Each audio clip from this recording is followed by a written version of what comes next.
तर मंत्री राधाकृष्ण विखे पाटलांवर रोहित पवारांनी गंभीर आरोप केलेत।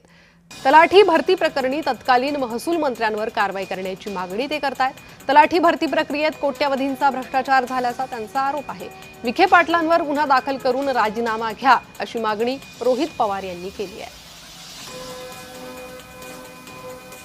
आम्हाला धमकी हे त्यावेळेसचे जे रेव्हेन्यू मिनिस्टर होते विखे पाटील साहेब, त्यांनी धमकी दिली होती की रोहित पवारवर कारवाई करू, FIR करू। बाकीच्या विषयात FIR दुर्दैवाने होत नाही, पण माझ्यावर FIR करायला हे मोठे मंत्री साहेब त्या ठिकाणी गेले होते। 25 ते 30 लाखाचा व्यवहार या तलाठी भरतीमध्ये एका पेपरमध्ये झाला असं आम्ही म्हणत होतो। त्याच्याच बरोबर आम्ही पुरावे दिले, कोट्यावधी रुपयाचा भ्रष्टाचार झाला हे सगळं त्या ठिकाणी आम्ही सांगून, पण सरकारने आमचं ऐकलं नाही, आमच्यावरच FIR करायला निघाले होते।